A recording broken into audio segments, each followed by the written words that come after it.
So, Tim, my political advisor, I want you a good morning.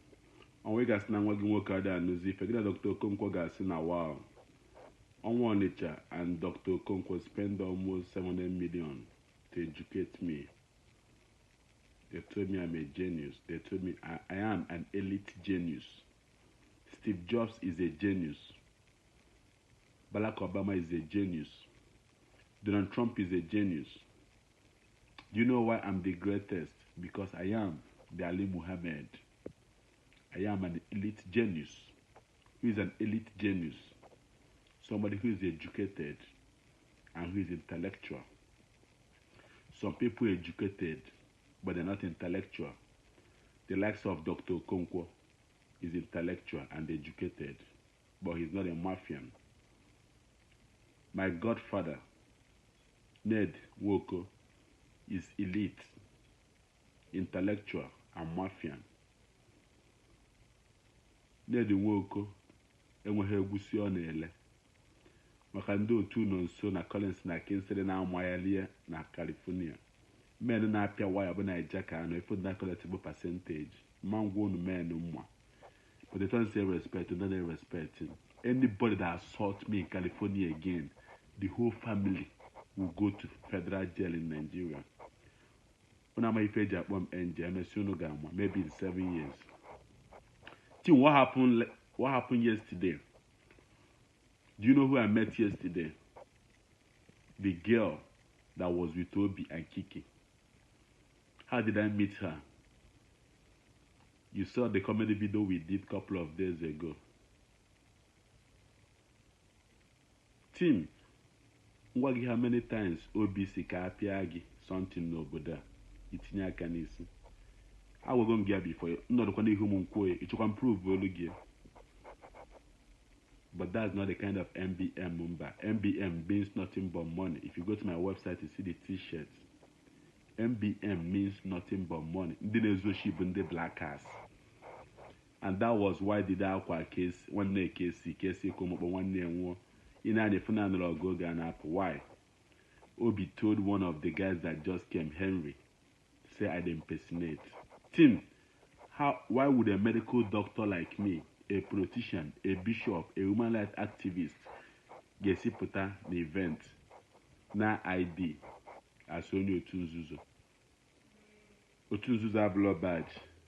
I understood Obi drew tattoo of 7 all over his body and act like an ass man. Tim, I went to Nanda Azikiwe University Teaching Hospital Newi, Kanta Zambezi.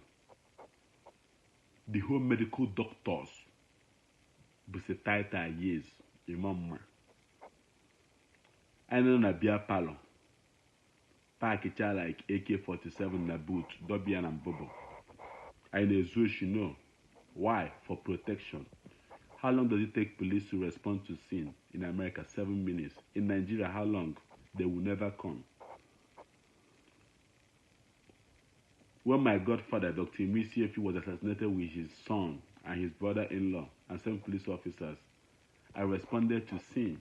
I took pictures I sent to my family in America. My family in America was the people that called Nigerian police before they responded. I called Okete Security Vanguard.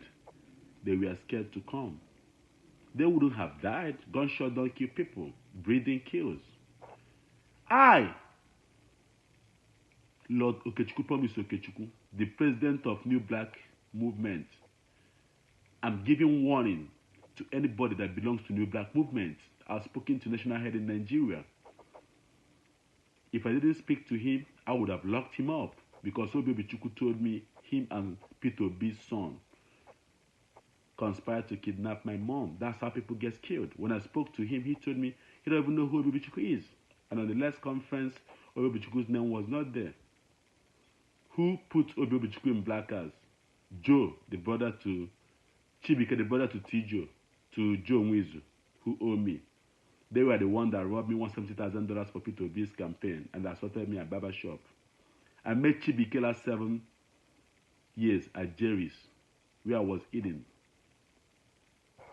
I am Nana Bankata. Or since I talk like wise man and say, yes, swim be. Obaposonya na Joe. Then I was sick last 2 years. Chibike assaulted me, robbed my car, and took off. And told me I can't do nothing. Tim, tell Chibike and Joe that I have classified information for their fraud and drug trafficking activities in California. In 7 days, if they don't return my money, lock up these whole boys. Tim, you know how I'm doing all this? I jump Kife Megi, because I'm on now. Again, Tim, I am from Oketiti. I am the son of Imuisiefi, the most messianic man that ever lived. It's on Noketa. Only me can beat Mbeke Oboda. Wakwa life. If a voice note to send again. All the girl will be butter. You can see with the contact here. You keep your work private. Your work is a personal life. Pero is homeless and hungry today. Why?